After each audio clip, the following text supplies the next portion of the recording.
In the previous section, we have studied about different type of cell, that is plant cell and animal cell.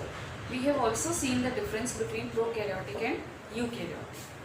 Plant cell और animal cell में हमने एक basic difference देखा था कि plant cell में cell wall present होती है और एनिमल सेल में ये सेल वॉल एब्सेंट होती है.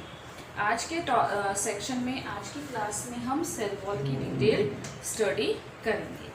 प्लांट सेल की outermost covering cell wall बनाती है. इस सेल वॉल के कारण से ही plant cell is getting a rigid structure. Plants में भी ये अलग अलग टाइप की कंपोजिशन से बनती है.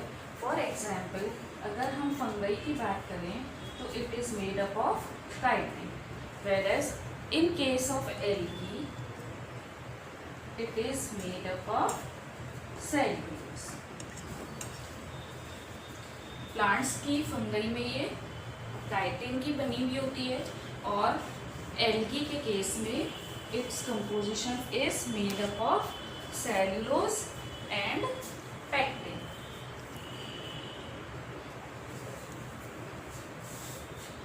The composition of cell wall, एक सेल वॉल को अगर हम डिटेल में स्टडी करें तो इसका जो कंपोजिशन होता है that is made up of 4 layer. First, middle lamina, then primary wall, primary cell wall, secondary cell wall, tertiary cell wall.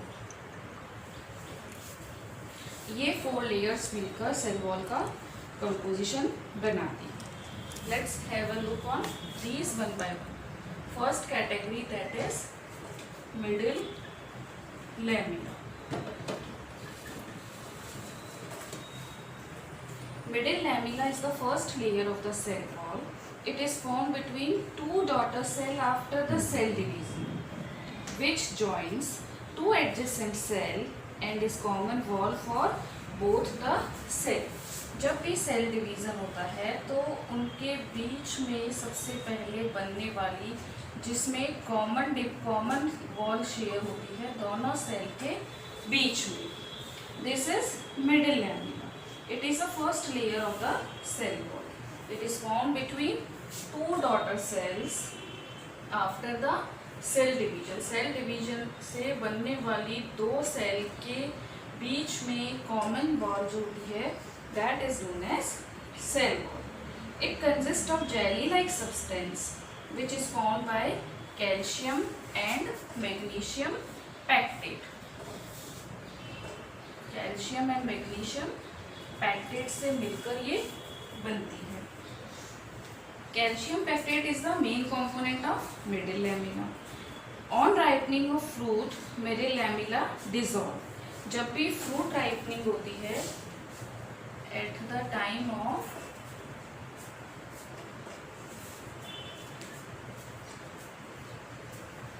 ripening of fruit,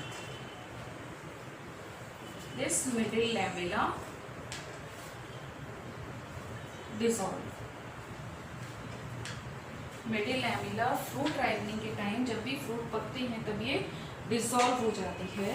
that is gelatinisation of calcium pectate by pectinase. और इसके लिए जो enzyme responsible होता है वो होता है pectinase. इस पेक्टिनेज एंजाइम के कारण ही ये डिसॉल्व हो जाती है and therefore the fruit becomes soft. Fruit get soft. Overall, it helps in the ripening of fruit. The second layer of the cell wall is primary cell wall.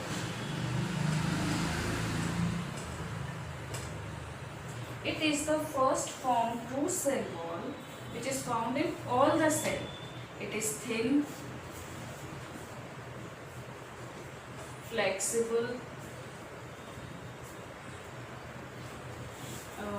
also it is permeable layer which is formed around middle lamella.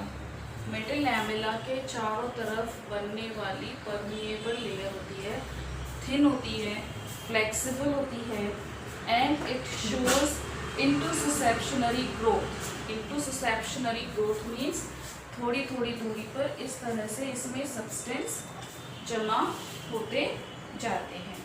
Expansion protein present in primary cell wall is responsible for wall loosening and cell expansion by addition of cellulose molecule to microfibre. इसमें जो primary cell wall है उसके अंदर proteins जो present होते हैं they are responsible for wall loosening. इसकी जो फ्लेक्सिबिलिटी होती है that is due to presence of protein.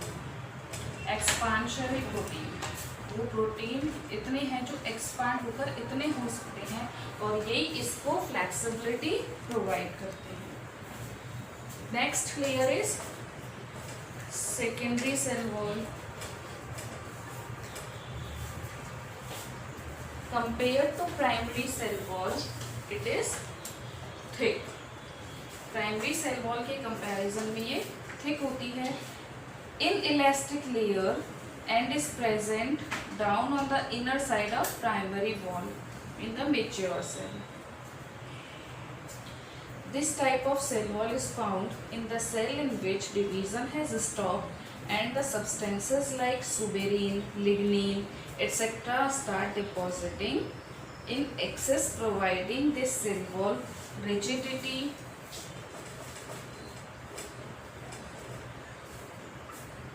then hardness,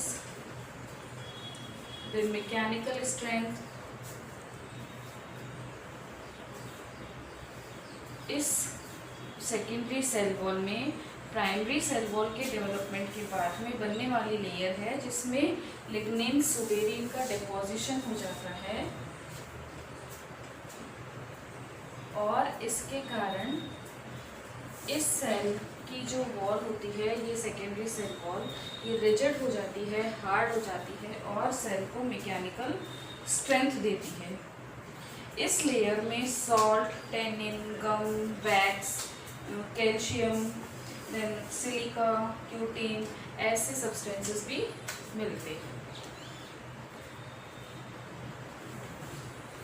secondary wall is lignified in tracheids, vessels, sclerenchyma. It is deposited in layers over the primary cell wall. Primary cell wall के ये ऊपर की तरफ होती है और इसमें लिग्निन का डेपोजिशन भी मिलता है ट्रैकेट्स के अंदर। जो जाइलम की जो एक सेल होती है ट्रैकेट्स उसमें लिग्निन का भी डेपोजिशन मिलता है। हमने पढ़ा है कि स्क्लेरेंकाइमा टिश्यू जो होता है वो सबसे हार्ड एंड स्ट्रॉन्ग होता है तो उसकी सेकेंडरी सेल वॉल में भी लिग्निन का डेपोजिशन हो जाता है। Then the last layer is tertiary cell wall.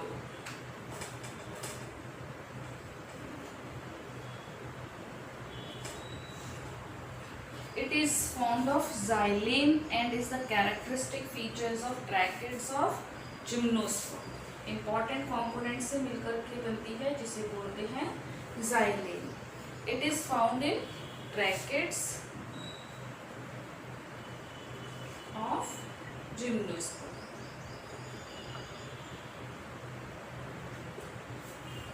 It is represented by the innermost layer of secondary wall and is rarely found in cells.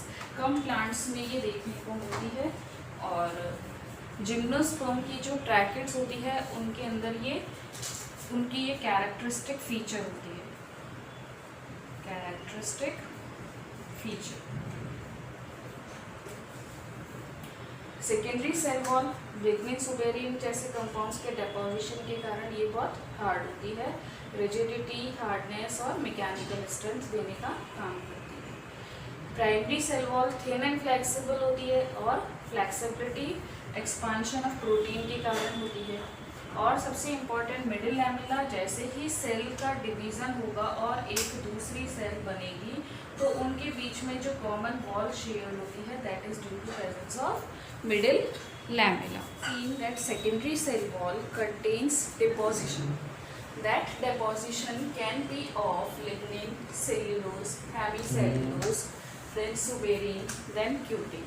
Because of this deposition, different type of tissues are formed having different structure.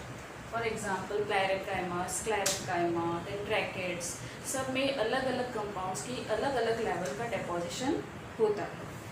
इस deposition के according cell wall में deposition से एक uniform layer बन जाती है, लेकिन कहीं कहीं पर ये लेयर छूट जाती है, रह जाती है, और उस केस में यहाँ पर एक होल डेवलप हो जाता है, and this whole is pits. These pits are classified in two categories, that is simple and bordered pit.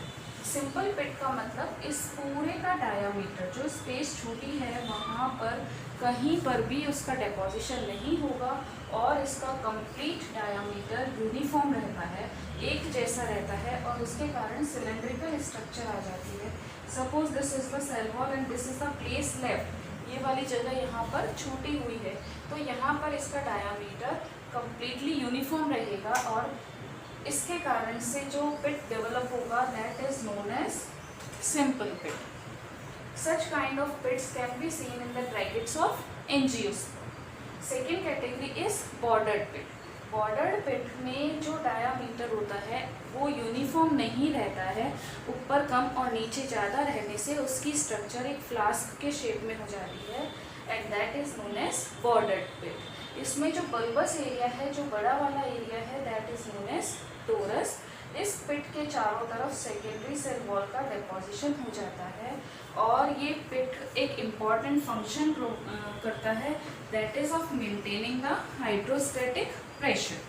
When this hydrostatic pressure is equal on both the side, then both the pit remains open, but on changing the pressure the torus shift on the side closing the pit and thus act as a wall.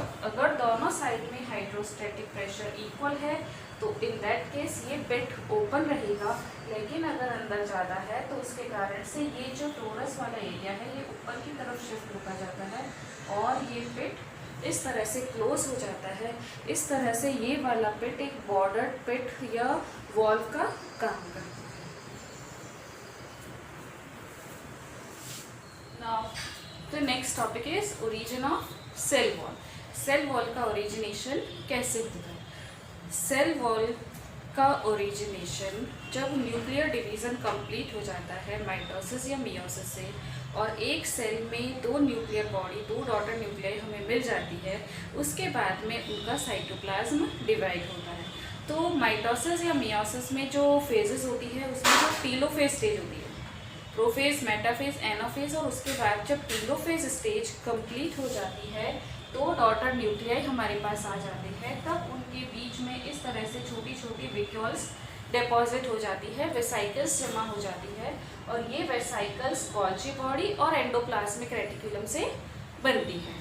In vesicles के जमा होने के बाद, जिन्हें हम फ्रेगमोप्लास्ट भी कहते हैं, छोटी छोटी सेल्स होती है, उनका एक क्लस्टर यहाँ बीच में धीरे धीरे इस तरह से डिपॉजिट होने लग जाता है, और ये फ्रेगमोप्लास्ट बाद में सेल वॉल की मिडिल लैमेला बनाती है. इस तरह से ये जॉइन हो जाती है एक लंबी लाइन के फॉर्म में, और मिडिल लैमेला बनाती है, जिसके चारों तरफ फिर पैक्टेन और सेल्यूलोज और ये सब चीज़ें डिपॉजिट होकर के फर्दर प्राइमरी, सेकेंडरी और टर्शरी सेल वॉल्स बनाती रहती है. तो इस तरह से ओरिजिन ऑफ सेल वॉल होता है. ये जो सेल वॉल है इसकी जो ग्रोथ है वो दो तरह से हो सकती है.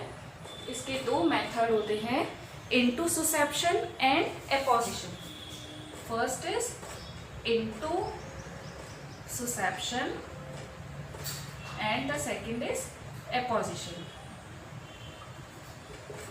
इनटू सुसेप्शन का मतलब होता है कि ये जो सब्सटेंस है ये छोटे छोटे यहाँ पर प्लेस कर दिए जाते हैं, एक एक करके बॉल की तरह ये जमा होते जाते हैं, बाद में ये कंबाइन होते हैं. एपोपोजिशन का मतलब ये होता है कि जिस तरह से पूरी एक यूनिफॉर्म लेयर बन जाती है सब्सटेंस की, फिर उसके बाद नेक्स्ट सब्सटेंस की यूनिफॉर्म लेयर बन जाती है. जिस तरह से एक बुक के अलग अलग पेजेस होते हैं, पेजेस एक के बाद एक आते रहते हैं लेयर्स के फॉर्म में, उसी तरह से एपोपोजिशन का मतलब कि ये जो सारे सब्सटेंस होते हैं ये लेयर के फॉर्म में डिपॉजिट होते जाते हैं. तो intussusception occurs in primary wall. इसका जो फॉर्मेशन होता है ये प्राइमरी वॉल में होता है, when the introduction of new molecules of pectin and cellulose, pectin or cellulose, are placed in the form of small vesicles, whereas in case of apposition, the new materials are laid down in the form of layer after the layer. एक layer complete होती है और उसके बाद में second layer आ जाती है. It is just like the pages of the book. It can be seen in secondary cell wall. It can be seen in secondary cell wall. तो इस तरह से growth can be classified in two categories: intussusception growth and apposition growth. Now we will see about the deposition of certain chemical compounds after the growth of cell wall. जब cell में growth हो जाती है तो उसके बाद में उस सेल वॉल पर कुछ केमिकल सब्सटेंसेस का डिपोजिशन हो जाता है अलग अलग लेयर्स में, अलग अलग सेल्स में. जैसे सबसे पहले है डिपोजिशन ऑफ सेल्यूलोज. सेल्यूलोज और पेक्टिन एंड स्क्लेरेंकाइमा. जो स्क्लेरेंकाइमा टिश्यू होता है उसकी सेल वॉल में सेल्यूलोज और पेक्टिन का डिपोजिशन हो जाता है. इसी तरह से deposition of lignin on the vessels, tracheids and sclerenchyma. ये जो वेसल्स और ट्रैकेट्स है उनमें लिग्निन का डिपोजिशन हो जाता है. एपिडर्मिस में आउटर मोस्ट लेयर पर क्यूटिन का डिपोजिशन हो जाता है और ये जो क्यूटिन डिपॉजिट होता है इसके कारण से ही वो जो सेल वॉल होती है it becomes impermeable for water and help in reducing the transpiration. इसके दो बेनिफिट होते हैं. एक तो it reduces the rate of transpiration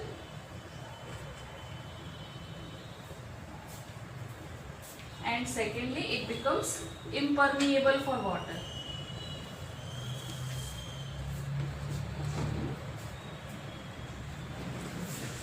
In the same way, the Koch cells. The Koch cells are deposited by suberin and it also help in making the cells impermeable for water. Sometimes cellulose also get modified to mucilage. Cellulose is modified to mucilage. It can store the water for longer duration. Some substances like silica, calcium carbonate, calcium oxalate,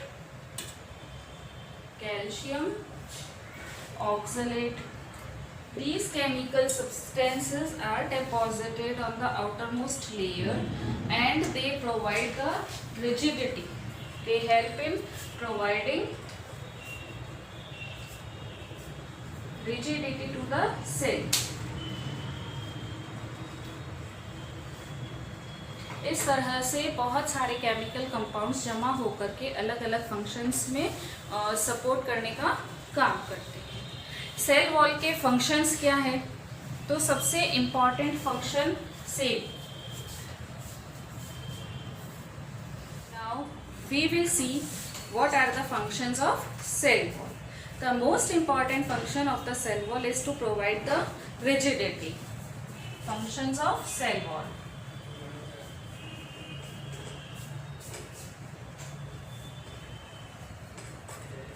Rigidity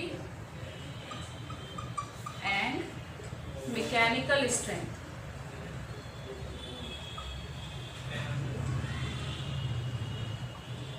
cell wall का सबसे important function ये किसी भी cell को mechanical strength provide करने का काम करती है.